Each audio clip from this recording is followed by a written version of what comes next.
Hello, welcome to the Astro Tarot channel for 2013, May 2013 should I say. My name is Tiffany Crosara and my cat Mystic might be here to join us, or she may not. She likes to come in and swipe her tail around and add a bit of magic. The magic in May is all about creativity and fertility. So we have Beltane on the 1st, which is about lighting our fires. And we have a lot of creation in Taurus. So there's this sensual feeling of earth and being able to actually make things happen. Seed things, plant things, help them to grow. We do have a very strong amount of passion going on in the tarot part of the Astro Tarot channel this month, and it'll be interesting to see how this turns out for you guys. So I'd love to hear more if you want to put comments below about how it manifested for you. That would be great, because it's always better to see with hindsight. Similarly, watching this video every week will help you to see your journey of where you have been and how that has manifested. Makes much more sense at the end of the month than it does the beginning. Anyway, let's begin.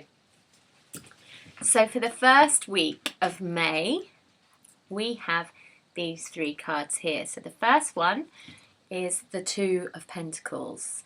This is basically saying that we're starting the month going over a few things. There's a need to kind of gather information, and that also may be to do with partnerships, especially as we have the Palace of Cups here.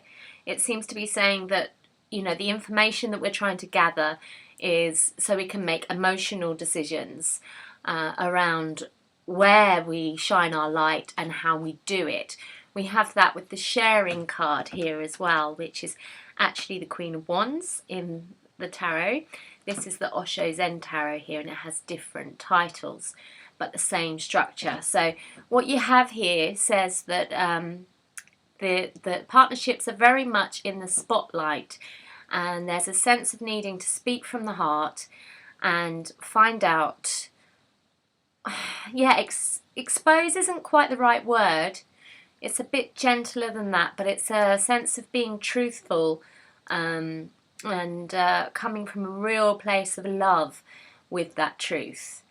That feels like the intention in the first week. However, with all good intentions, after a while they can start to lose their way a little bit. And we do have a powerful eclipse in Taurus in the second week of May, and we also have quite a lot going on with Chiron, the wounded healer. And that seems to be showing up quite a lot in this second week here. What we have is the Three of Swords there, followed by the Sun here, which again, eclipse energy, it's a solar eclipse. And what we have here is innocence, which actually in the tarot is the Sun. So you've got this double solar energy going on, and if we think of that, it could burn, it could be a bit strong, so to speak. It's about bringing everything to light, very much so, but sometimes when we can see everything, it can hurt our eyes as we go through that adjustment period. And when I look at these cards, what I really feel is that there is this sense of, you know how sometimes children have that innocence of saying things out of the mouth of babes and they don't really have the social airs and graces that we have as adults. I get a similar feeling here. It may be that we're all walking around like we're 2 or 3 again, saying just what's in our head and then going, oops, I did it again. There does seem to be that energy of truth coming out, and quite innocently, but actually, you know, it could be a bit painful for people to adjust to. I mean, it'll be empowering in the long run. The truth always is, but there is the potential of upset going on in the second week of May. And, you know, it feels as if it's just something to be aware of, really. The Chiron aspect is with Mars in Taurus. So we have this sense of the bull mistaking Jesus's blood for the red flag. So you can get, with that image, you can probably get how painful this second week may be, and how we may need to avoid any china shops, and try and remember to keep that energy of that had opened up in the first week, which was very much about sharing, how we can keep that very much rooted in the heart and be very careful and very compassionate, because we may just have got a bit too gung-ho with everything. We may have got a little bit too overconfident and thought, oh yeah, this sharing stuff in speaking from the heart is great, and then just forgotten to speak from the heart, but just is speaking the truth without the heart. So it feels quite important to kind of remember to keep that balance in check. Two suns is very full on, it's very ego, and it could well be that, you know, we get into those ego clashes because something's been said innocently and the other person has just taken that, or, you know, really the ego's coming into some play, and then our ego comes into play through defense. So things like that is just something to watch in the second week. Just do a lot of meditation, don't eat any curries or any kind of hot food. It's all about having you know, more water with it. Take more water with it, basically. Now, in the third week of May, we have these cards here. And I'm just trying to remember what else we've got going on in the third week of May, but it's not coming to me at the moment. We've still got quite a lot of Taurian energy.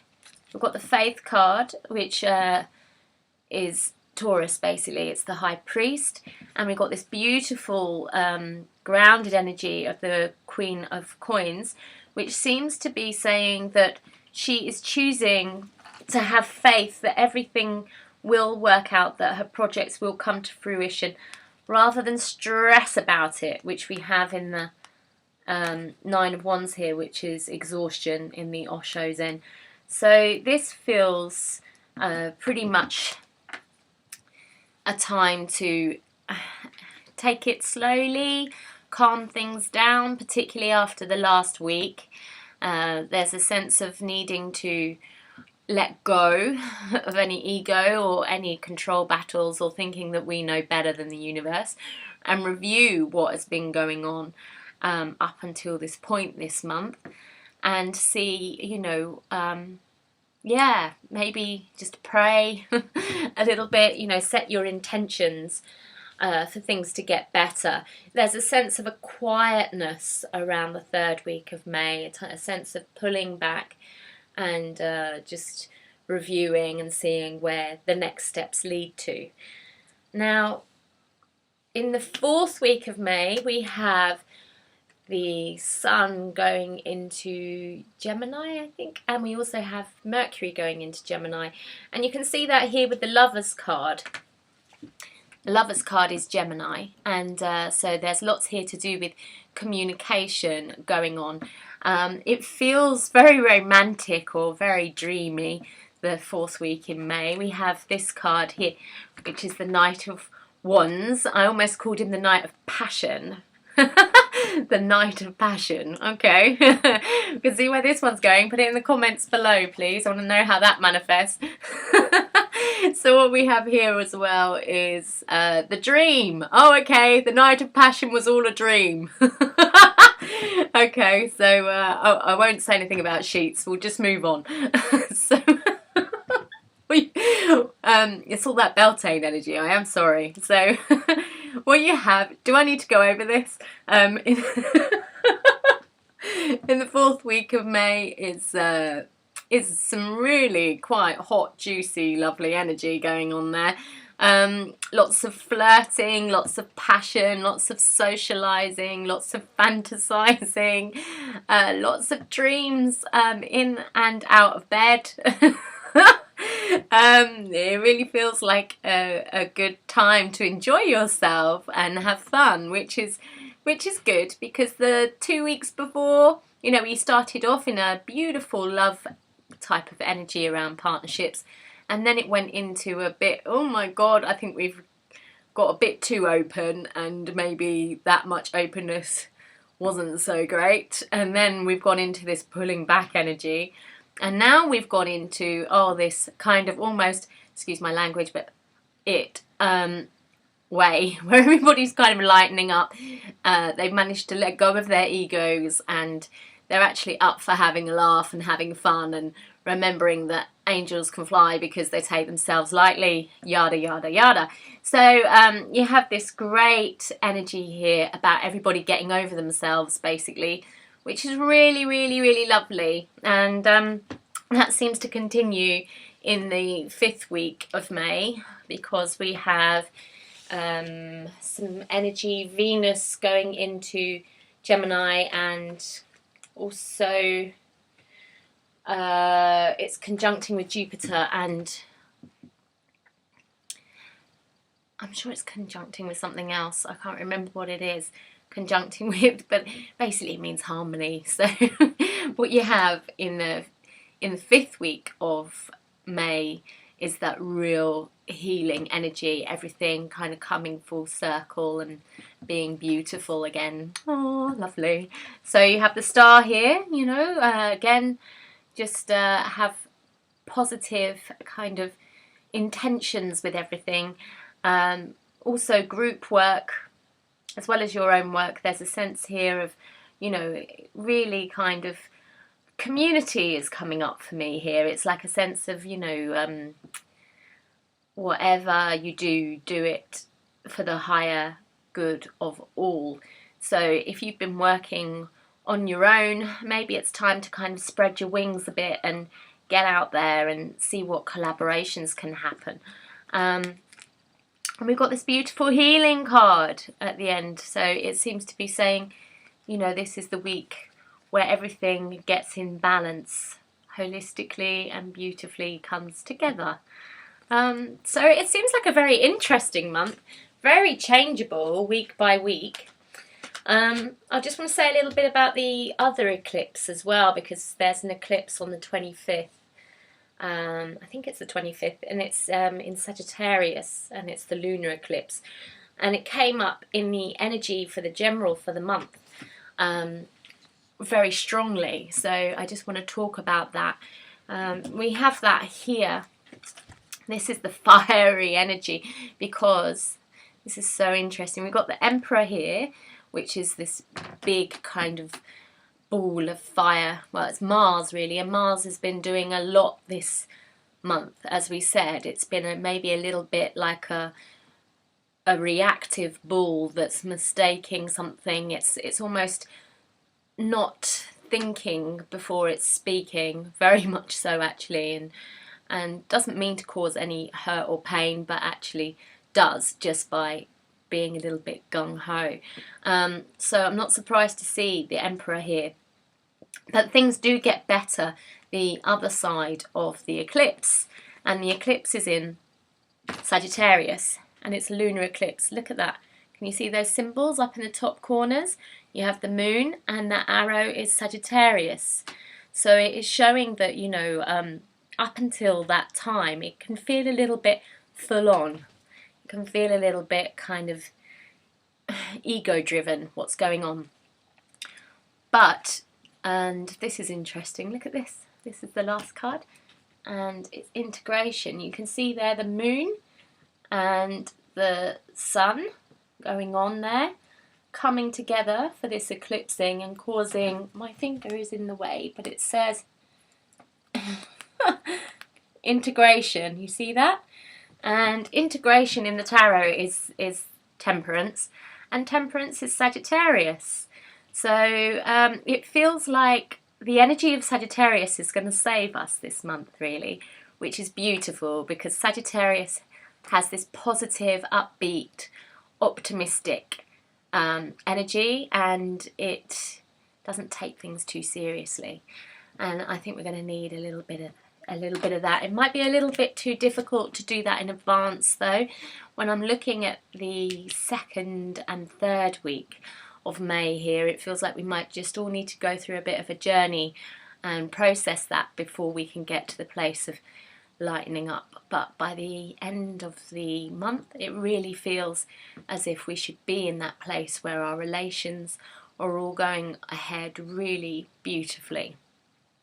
So I hope that helps, and if you want a more in-depth reading, then my link to my website is below, where you can book online. I also, if you want to learn how to do the tarot and astrology and other psychic arts, there's also links to courses that I have going on, and there is also a book called The Transformational Truth of Tarot, which I wrote. So that will be in the website links below as well. Until then, enjoy May, and you know, all that solar fire energy is really high and out there, and it's great. It can really make things happen and get creativity rolling and make us feel good. But yeah, it can get a bit egotistical, it can burn, and you know, it just happens. If it's up there for too long, the sun, you know, we're going to get burnt, and it's all part of the parcel of the good times. So if it happens, just remember that, and remember that we're going to get to that good point again as well, you know, where the burns actually heal and we're actually out there enjoying it all again and laughing at how stupid we were to get burnt in the first place. So enjoy May, and I will see you again in June. Take care now. Bye. May, and you know, all that solar fire energy is really high and out there, and it's great. It can really make things happen and get creativity rolling and make us feel good. But yeah, it can get a bit egotistical, it can burn, and you know, it just happens. If it's up there for too long, the sun, you know, we're going to get burnt, and it's all part of the parcel of the good times. So if it happens, just remember that, and remember that we're going to get to that good point again as well, you know, where the burns actually heal and we're actually out there enjoying it all again and laughing at how stupid we were to get burnt in the first place. So enjoy May, and I will see you again in June. Take care now. Bye.